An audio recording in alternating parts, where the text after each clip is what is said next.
Hi, everybody. Welcome to Queers and Soaps. I'm Tommy, and today I'm joined by my lovely co-host, Angel. Hello. We're back covering Guiding Light. Today we're discussing episodes that aired between March 28th to March 31st, 1995. So I'll roll the credits and we'll get right into it.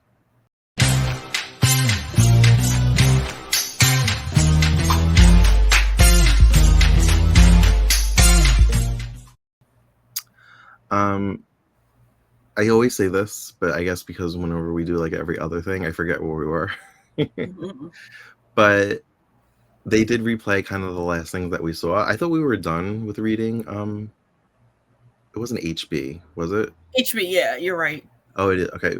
I thought we were done reading his letter, but we picked up. That's what I thought too. Well, I guess because no matter the weekend or something, but I guess we left off with him like Josh reading to Matt marry that girl regarding Vanessa. So we picked up with that. And that became a thing. I thought it was so stupid that became like a thing. That they did. She's freaking out. She's just like, oh, he just says things to stir the pot. Like, I didn't take anything away. I took it as he approves of this relationship, and you should marry him. Yeah, that's why I took it as too. I don't know. I feel like maybe she took it as he's like pressuring him. I don't know. Yeah, that could be it too. So that was pretty much it for that, right? So no, because that scene. I mean, that scene. Yeah, I was like, well, no, because it's just like snowballs. Yeah, it's snowballs. I was like in and out of consciousness watching these a few times, so I guess we could skip. I saw Jilly. She was in LA. Sid came to see her. She tells him how she was made an offer and she just kept asking for things, like figuring like what the hell, like what, like can't hurt to ask, and they just keep giving it to her. So he asks her if she's accepted the offer, and she doesn't answer him. She gets a phone call, but through the phone call he kind of gets his answer because it sounds like she accepted it. Sounds like it. Yeah. And the next thing I saw, they were in bed together. So how that, like, did I miss anything between that? Yeah, they had sex, Did anything important happen in bed? Did they say anything important? So I think he said something like, oh, he said something about being bi-coastal. So like being in, well, not I guess bi-coastal is wrong because Springfield's in the Midwest.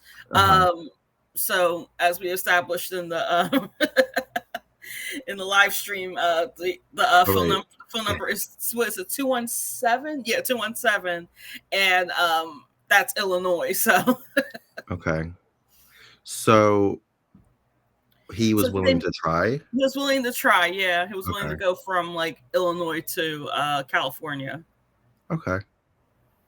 All right, so that's good. That's nice. That's good. Yeah. I'm wondering what her exit storyline is because she doesn't leave until 96. So, at some point, I don't really know where this falls, but it sounded like Michelle sent a letter, like she's out of town. And I'm like, oh, are we gearing up for the recast soon? Like, that's what I'm thinking because her out of town so we could bring somebody new in. She was still in the credits.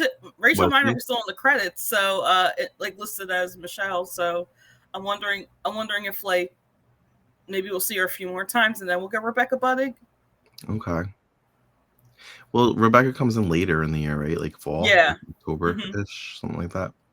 So we got like 6 months at least. Yeah.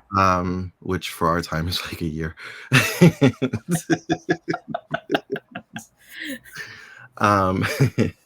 So it's Blake's birthday party. I had to switch gears because we saw the other Blake during the live stream. And Roger shows up with Dinah.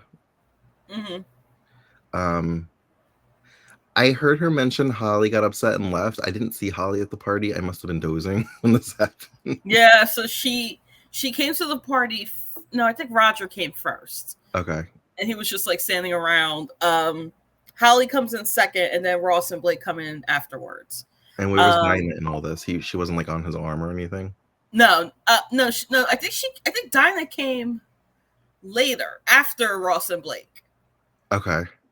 So I think Dinah came. So because like she was at the Did he kiss her or anything, like on the cheek or? I don't think I don't think he really kissed her or anything like that. I think I know that Dinah was at the what's it called?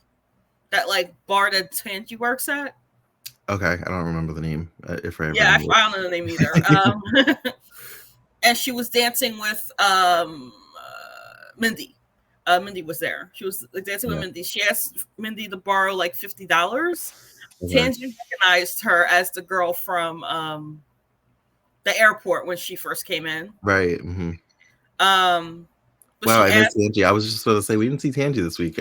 Obviously, we didn't. We saw Tangy very briefly. She was the bartender. That's really what they're doing with her, and she's about to leave in a month. Yeah, I guess this is what's happening. I wonder if they just like quietly, just like they don't even give her an exit. She just like stops appearing.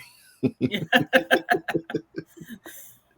they just like usher her off in like 2 days. Yeah, or she gets like a job offer. I gotta go right now. Like go right now. Boom, bye. We didn't see Annie, right? I don't remember seeing her at all. Annie was there, I think. Where, at the party? Not the party, no. The hospital. I think we briefly saw. I think the hospital. Yeah, the hospital. Oh, right, because they were. This actually leads perfectly into the next thing. Eve and Ed. Were off to go elope. Mm-hmm. And like the hospital staff is like throwing rice and like cheering them on. Mm-hmm. And this is actually where we left off. Eve passes out. Yeah. That was the fastest pass out ever. She literally like fell and was like, "Oh, what happened?" Mm-hmm. Like she was out for a second. Mm-hmm. But she just wants to get married. So she's like, "No, I'm fine. You know, it's just nerves. Let's go." And he like, Ed wants her to get checked out. He's like, "I don't want to marry you if you're sick." And that's pretty much verbatim what he said. And I was like, "You don't want to marry her if she's sick. Like if you find out she's sick, you're not going to marry her." Like that's how he took it. But like, so Tessa, Ron, do we actually ever get a definitive answer on what it is? I know we heard something about low platelets or something. So she had something's up with her liver too. Liver, okay. With her liver, and did you see the part where she's ignoring it, right? She just wants to get married. She's like, I don't want to like. She just wants to get married. Fine, yeah, I'm fine. Like I feel great. Like I feel great. Like no more tests on me. No. Yeah. So there's like something up with her liver. I think they might have to operate or go into this for whatever reason. Ed calls his son. Okay. So. Oh, so that kind of leads into what happens at the end. Okay. Mm-hmm. Which I watched before March 30th. So I was like, wait, what's happening? Like, where's Ed? I mean, where's Rick? Okay. So she wants to have the surgery after the wedding, I guess. She's like, I called the judge or the justice of the peace or whatever. He's willing to like hold like 15 minutes. So we got to get down there. And Ed's like, no, like, what's wrong with you? I would think as a doctor, he would have access to her records, especially knowing that HIPAA wasn't around. I think HIPAA might have been around at this point. In 95? I'm not 100% sure, but I know that like it comes into play in like somewhere around this time, maybe. I don't know. Not 100% sure. I know like in the early 90s, late 80s, that wasn't a thing. But yeah. Oh, so Lucy kind of rips into Alan Michael for putting out a notice about, I guess, employees dating each other. Mm-hmm. And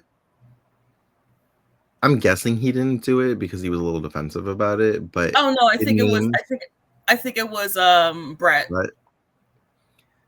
Yeah, so it like that's my suspicion. It's not. That's my suspicion. And Brett. Yeah. So she like grabs Brett and like storms into his office and tells him off, and Brett is just like embarrassed and he like can't believe she did that, and he's like worried that he's gonna lose his job because she did that. And I'm like, it was just like, I apologize, I'm sorry. Was that when he was getting his massage? That's when he was getting his massage. He stormed in. Yeah. Well, like the difference with the memo was that the memo had their names in it, whereas the previous memo didn't have their names in it. Right. So Brett is setting this up. This is all. I think this is Brett. And we have no idea why, right? There's like no motive really at this point. Well, there's no motive. It's also just me speculating, just because you know how the story goes. I think you already mentioned that you spoiled yourself. So yeah, I mean, I don't really know the hard details, but I kind of have like a broad canvas of what happened. Yeah. Apparently it's supposed to go off the rails soon, so hopefully. I mean, they were featured a little bit more this week with this. So yeah, so he's mad at Lucy. Lucy kind of apologized to Michael as he's like leaving. He says cancel his meetings for the day. And she's like, I'm sorry that I came down on you. And he's like, no, it's fine. We talked about it. Kind of brushing her off. Yeah. So I guess her and Brett made up at some point, because next thing I remember is they were kissing. Yeah. So they were at the what is it called? The bar where Tangy works. There we go. That's what we're calling it. Yeah, she was there with Bridget. I saw that. Bridget was there with like the guy who she fixed the amp. Yes, I remembered him. I couldn't remember his name though. It was something weird. But yeah, and she like said that didn't she say what's the name? Peter? Is that the name of the baby? Or Paul? Peter, yeah. I knew it was a P. Peter, Paul. One of the disciples. Yeah, that Peter was like a family friend or something, because remember she was like, last time I have to go check on Peter. So did anything like substantial happen with her and the guy that fixed the amp? Did you see the part where they went swimming? Yeah, so I saw this whole pool party thing, and it looked like it was two different pools. Am I wrong?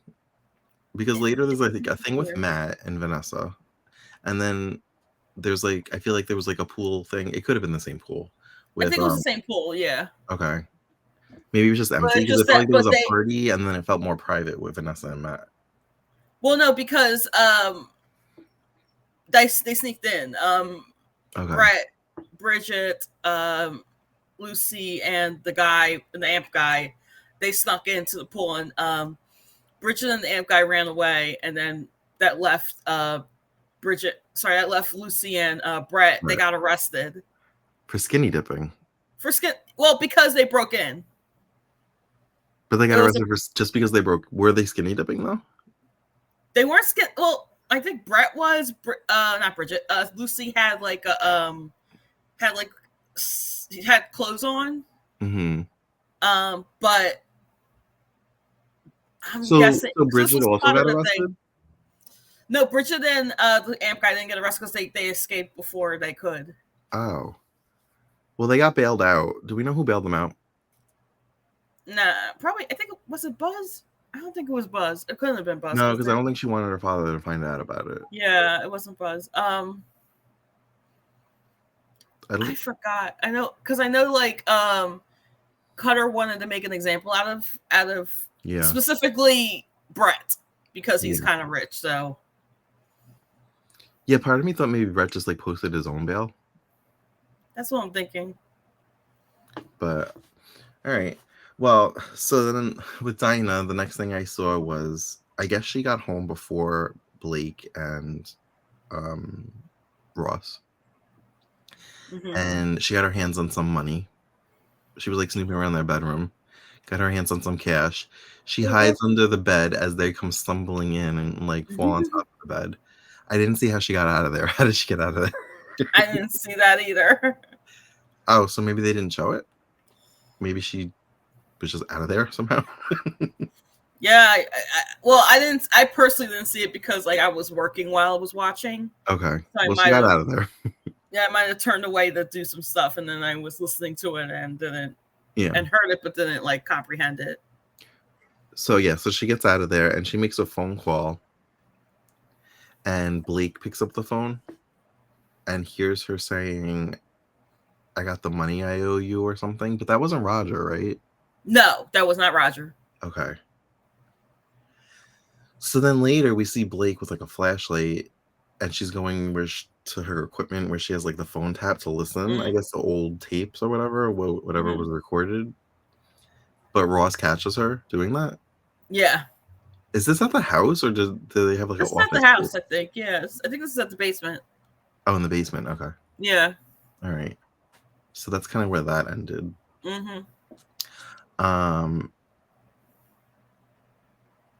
Who else? Oh, I did see Matt pull Vanessa into the pool fully clothed. And we did see Vivian. She was kind of like putting her nose up and talking about like how unclassy everybody is. Yes. That's great. I always enjoy seeing her. There was really nothing with Lillian, right? And her like not getting her mammogram. The only thing was with that Eve like kind of kind of like said, what about you? You didn't make your appointment yet. So that was the only thing with that. When they mentioned platelets or blood cells or something with Eve, I thought they were going down like a cancer route, and that's why they've been doing this Lillian thing to like make her realize that she should get checked. Yeah. So because this keeps coming up, so I'm like, I keep saying it. Something's gonna happen. This is a story because every week it gets brought up.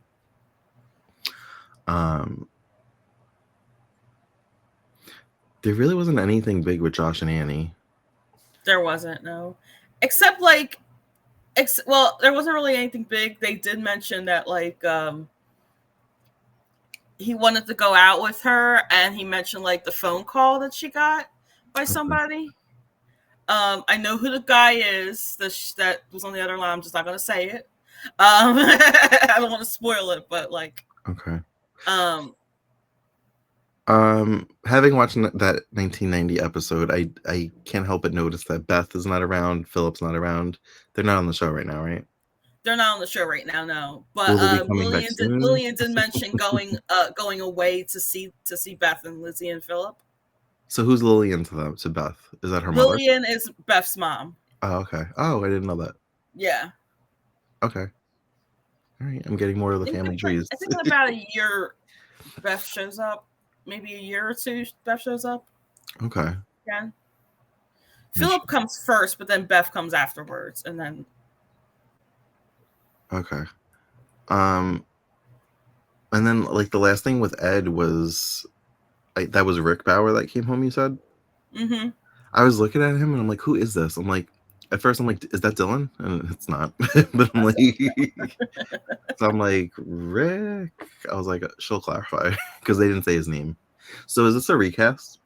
No, this is the one. Well, he is a recast. But he's been on the show before. But he's been on the show since the 80s. So when he was recast from like the previous actor. So okay, from like a child actor, or there was like another. So there was another teen actor that played him. And that didn't last too long, and then they recast him with Michael O'Leary, who is. Okay. Yeah, now, does he stay till the end, or do they not have Rick? He stays until the end. Yes. Oh, okay. Okay, so then he's back for like 15 years. Yeah, so he does kind of on-ish, off-ish, maybe.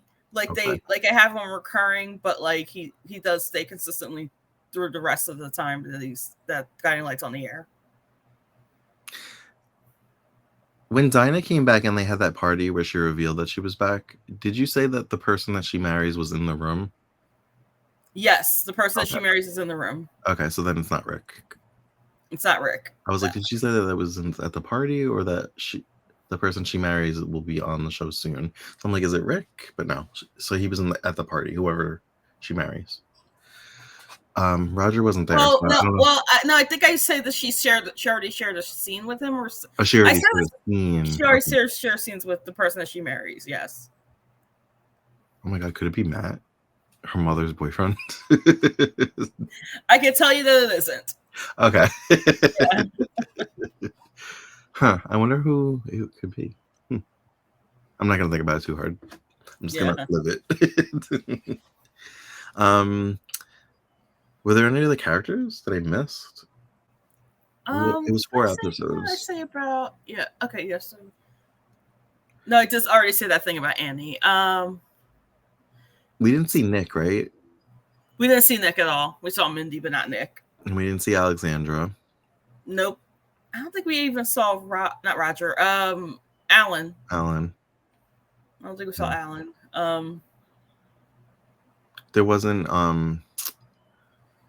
what's her name? from the diner, the Greek family. Oh, Frank and Frank Eleni. and yeah, we didn't see them, right? We saw Buzz, but I forgot what his. We saw him very briefly. Oh wait, we did. Yeah. So they mentioned that they're gonna throw an anniversary, like not a gala for the Fifth Street the Fifth Street Gala, and they're gonna make it like 100 years ago or something like that, where they dress up and everything like that, and it's gonna be on Fifth Street, but not the burn part, the good part. Okay, that sounds like a May sweeps thing. Yeah, that sounds like we just finished March, so that gives them a month to prepare for this. Mm-hmm. So they are starting to plan for the Fifth Street Gala. Did that coincide with anything like monumental for the show, like an episode number or an anniversary or anything like that? I don't think so. Well, let's see. Hold on. What's 1995? Hold on. 1995, because 1990 Guiding Light 1995. I mean, I haven't seen anything that where 1995 sticks out as like an anniversary or anything. Yeah, it wouldn't have been anything. Though weirdly enough, there was in the end of 1995, the Christmas special had a lot of flashbacks. Mm-hmm. I don't know if that was just something that they did because they wanted to. But so it's like actually my favorite Christmas episode. I actually want to see like how it kind of wraps into all of that. Okay. So yeah, I know you said you watch it every year. Yeah. Christmas time. Do you watch any other years or just that one? I do watch the 1990. So it's like I watched 1994 and then I watched 1990. I didn't watch 1996, but I watched 1997, which is where it was like there was like a fire that happened after like earlier in the year, and their house gets built back again. Okay. I don't want to. Well, it involves Josh and them. So. Okay. All right. Well, I think we talked about all the characters. I think so too. I guess Matt and Vanessa made up. We didn't really like. Yeah, because that's when they go in the pool. Vanessa, oddly enough, doesn't get arrested, but that's because she's a member. But a guy comes up and says like, and it's like, Vanessa, what are you doing in here? I'm like, oh, I'm in the pool. It's a nice like swim. Care to join me? And then that's how it ends. Okay. Yeah, I really like Matt and Vanessa. Did I tell you that I went back after we last talked about it and I found out that the actor played on GH, he played Ned, that I went back and found like a scene of him. I think I even told you. Did I send you like I took a picture? Did I send you that? And I think you did, yeah. Or something like that. Yeah. I think Wally Kurth came back came on like the next week, or like I don't know if it was like a Friday and Wally showed up Monday kind of situation. Yeah. But yeah, my mind was blown when you told me that, because then I kind of started to see similarities. I was like, okay, they tried to match like the look. They had similar hair, 80s hair. Yeah. But do you have anything else to add about these episodes? Nope. I just can't wait. I can't wait until well, I mean, it's gonna take a while for us to get there to see what links up to that 1975 Christmas episode. So okay. Well, we finished March. We didn't see Fletcher either. But we know why. We finished March, and I know that Kim Zimmer pops up, I think, in ghost form somehow in April. Mm-hmm. So we'll be seeing her soon. I don't know when, but soon. Yep. All right. Well, thank you for joining us for another edition of Guiding Light. As always, you can find us on all the socials at Queers and Soaps. And until next time, have a great day. Bye. Bye.